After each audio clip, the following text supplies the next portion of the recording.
Goodbye. No! Come on! No. I've got no desire for that. Absolutely zero. Hey guys, welcome to ToneBros. My name's Casey. I'm Colin.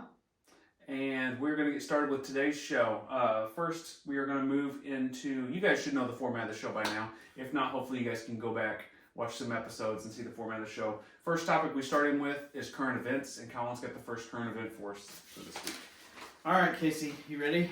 Nope. All right. So, current topic. Gibson is now doing different colors on their 50s and 60s standards Les Pauls, SGs. Have you seen those? Yeah. So there you can get I'm pretty sure you can get a bright red, you can get a white, you can get all different kinds of colors. So what's your take on that? Do you think that's a cool idea? Do you think what do you think? Now, is it like a normal, it's a production line now, right? It's in a production. Absolutely. Yeah. I don't like it. I don't like it at all, actually. So I think that the 50s or 60s reissue models should be left exactly like the 50s and 60s reissue models are.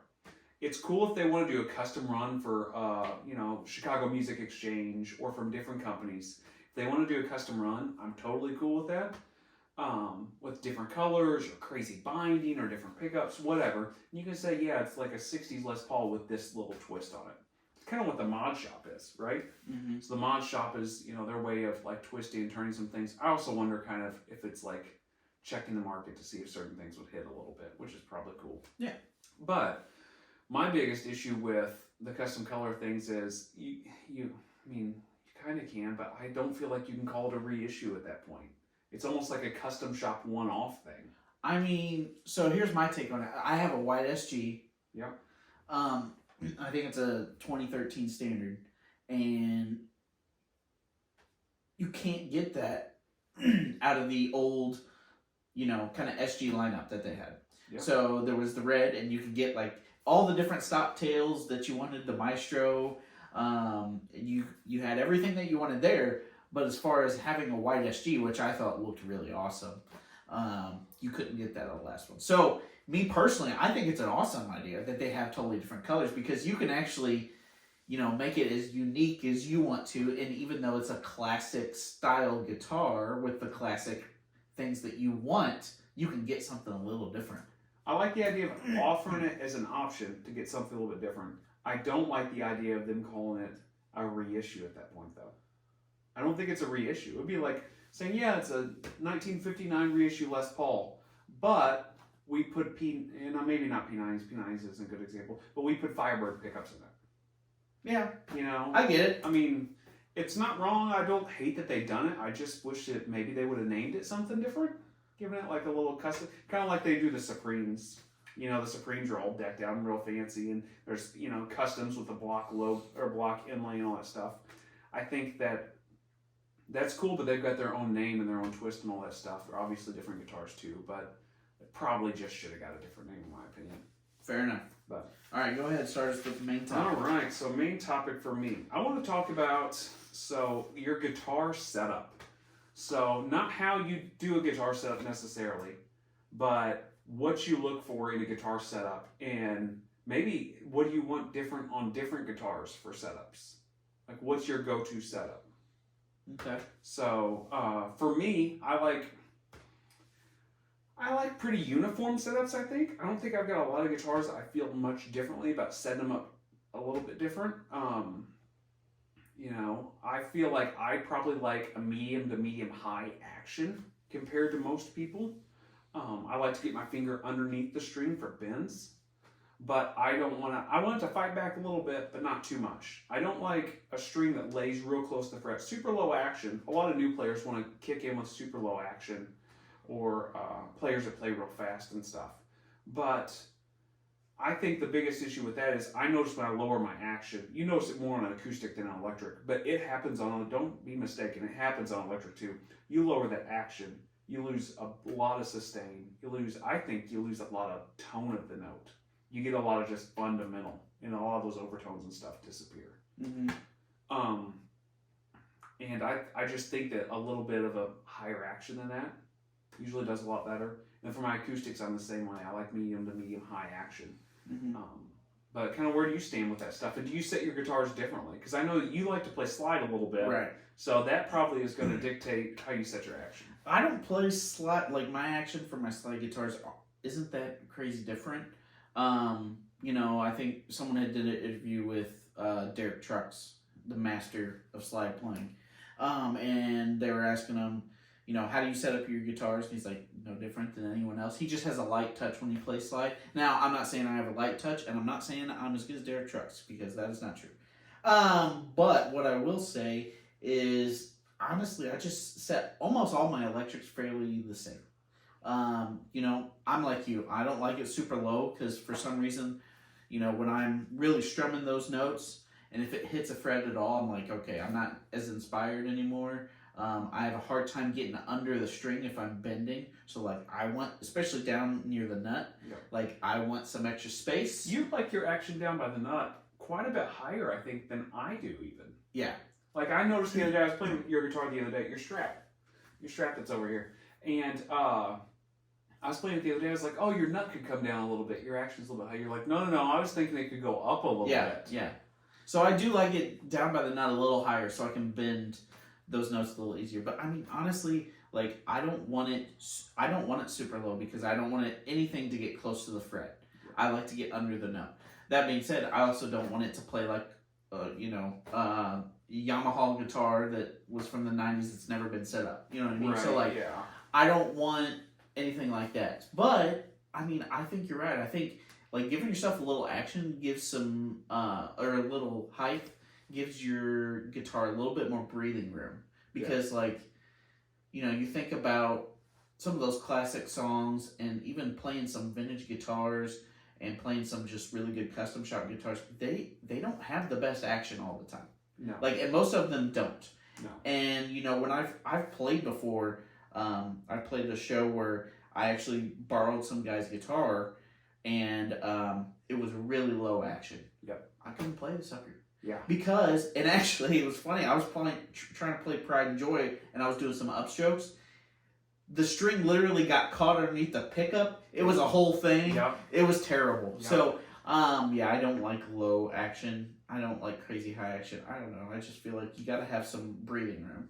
Yeah. I feel like, honestly, a lot of times when I get guitars from, like, Gibson, the times I've gotten, like, new guitars from Gibson that I don't think's been set up or touched since they came from the factory, I feel like their action is pretty close to where I want to be. I don't know what their specs are for exactly where it's at. You can look it up online or whatever. But, I think they're pretty close a lot of times. Now, what about acoustics? Are you the same way with an acoustic? I think an acoustic set a little bit lower. Oh, yeah. Just because, you know, you're playing bigger strings, and it's not like you're doing a lot of crazy bending. So I don't really need to get under the string as much. I think a full dreadnought that you're not going to plug in a lot, I don't mind it being a little bit higher on the action. If I've got something I know that I'm going to be playing plugged in most of the time, maybe he's got a cutaway or something, I think I do like a little bit lower action on those acoustics. But yeah, that's interesting though.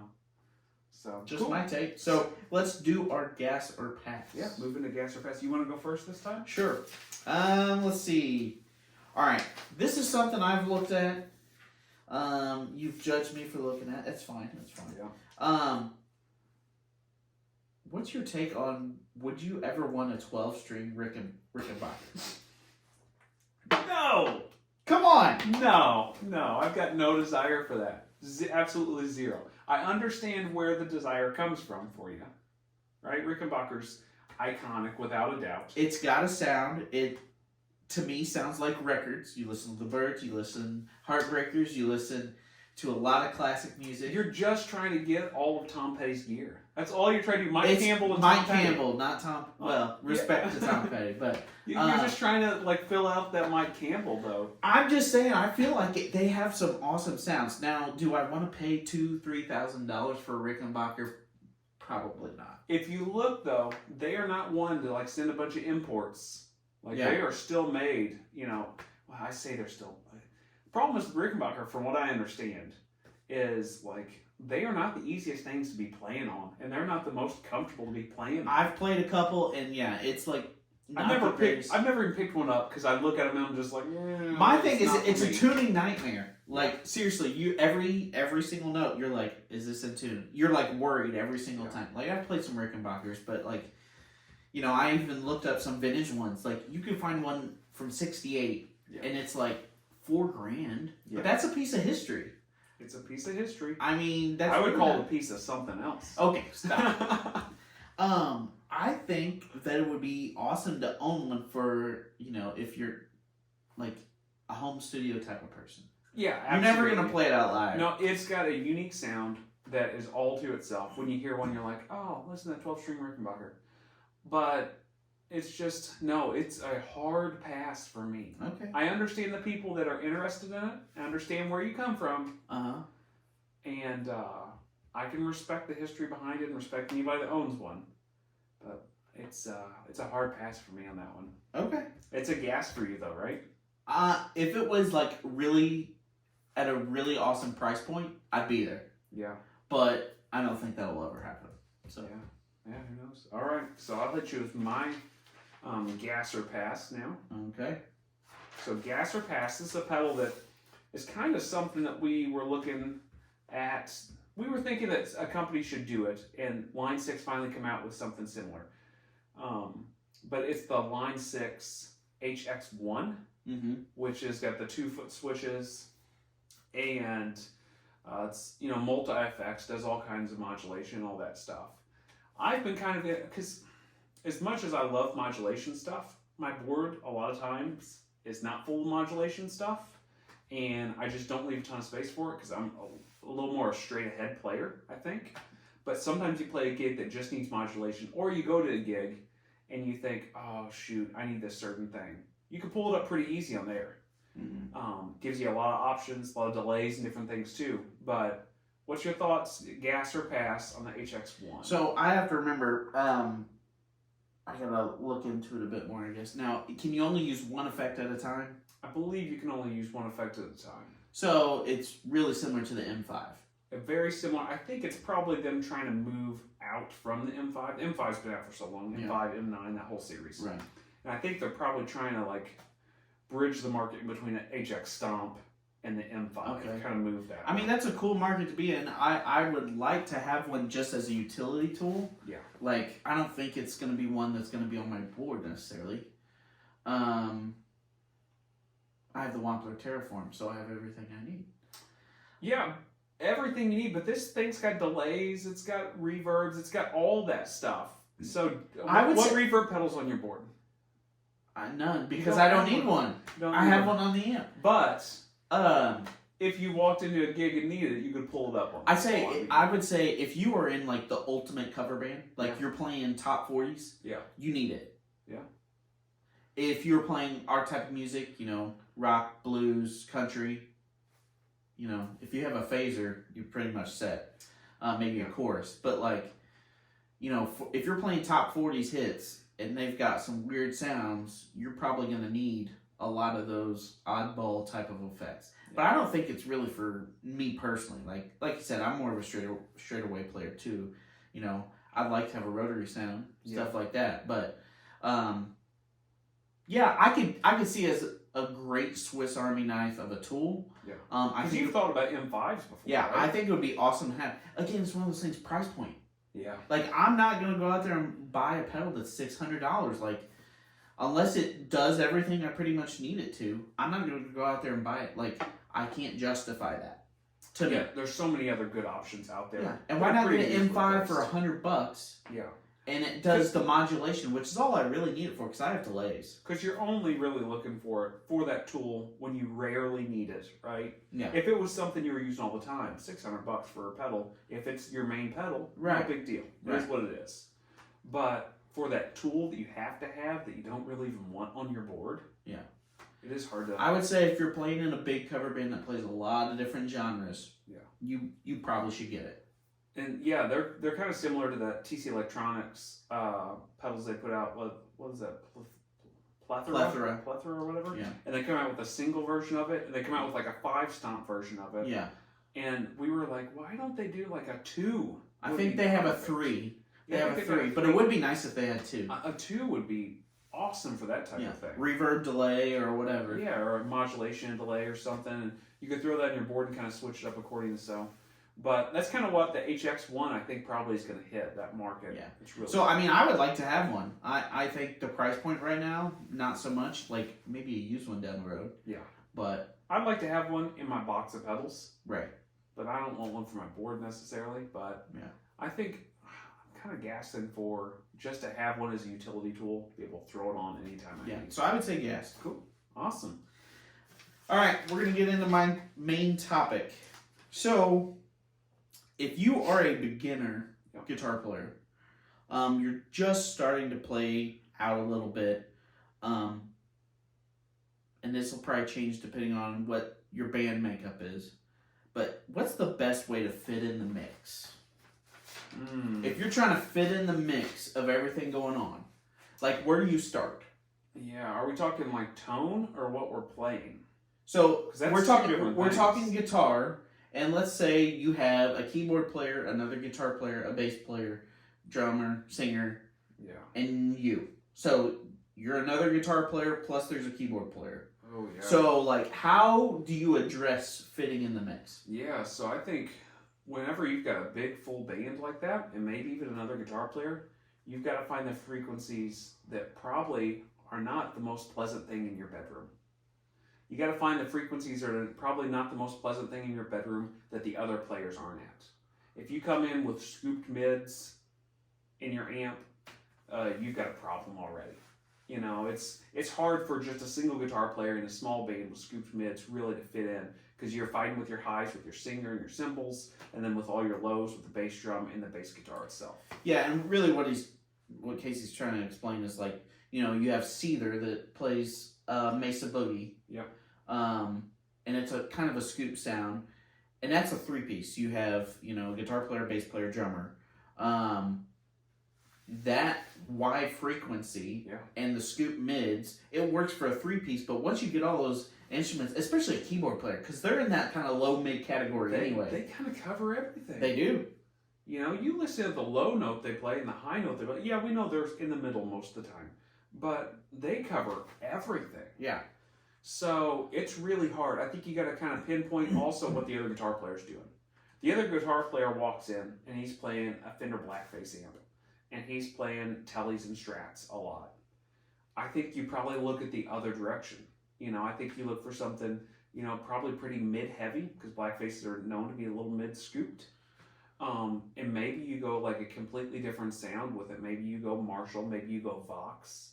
Maybe you go even like Tweed Fender, which is a completely different thing. Yep, completely.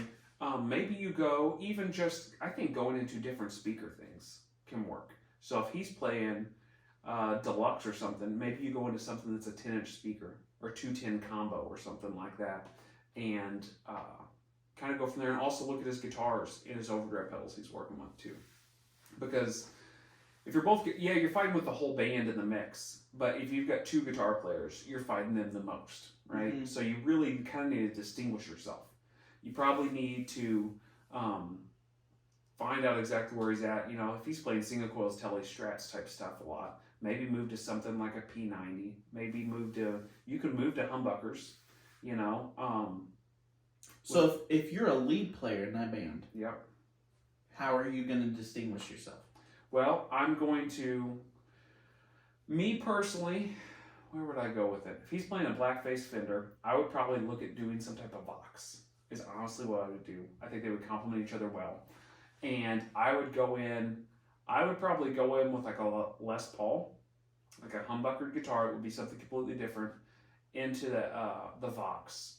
And I would find some type of, maybe not treble boost, but maybe some type of mid boost. I would probably honestly use my Boss EQ that I use all the time for boosts. Yeah. And I would He's obsessed with the EQ. I would find the frequency in a G7 that really seems to like push me in front of the mix. And every time it's time for like an intro, an outro, a lead line for me that I need to, I would step on it, and I wouldn't even push the gain up or the volume much. It would just be a frequency thing where I would bump the frequency up. that's kind of complementary to the other guitar player. Mm-hmm. That's how I would do it. Okay. What about you? What would you do? I played in a band that had a keyboard player. Now there wasn't another guitar player, so I could kind of sit just right in the mids.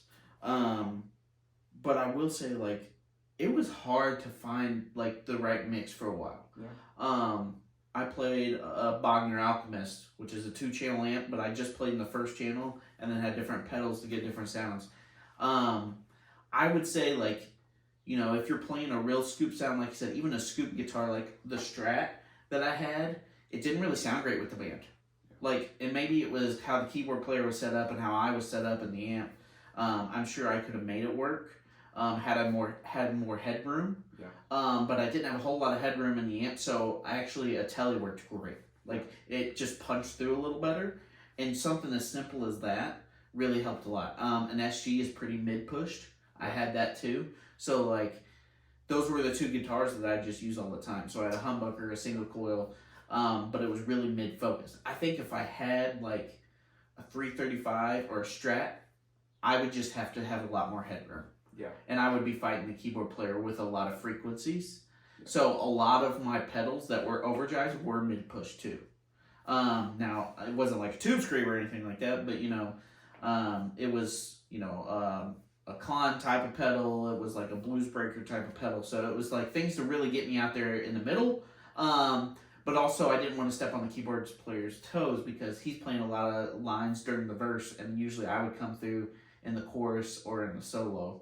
Yeah. Or intro or something like that. So you really gotta, like, I feel like the mix is super important with, like, how you're focusing in, but also learning when to stay back and when to kind of work with that. I feel like that might be even more important. So. What about, we've talked about it a lot, but what about just using your volume? What about using just your tone? Isn't that crazy? It's amazing.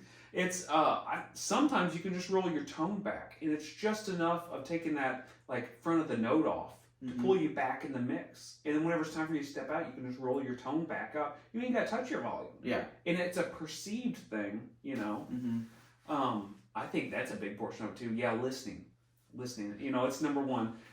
Tom Bukovac preaches all the time. What's the most important thing you could possibly do as a musician? Listen to the lead line. And it's listen. Just listen to the music and find where it works and where you work in that mix. And that's probably the biggest thing overall. Yep. So, you got anything else to add? I think that's it. All right. Well, thanks, guys. Thanks for showing up. And we'll see you guys next week.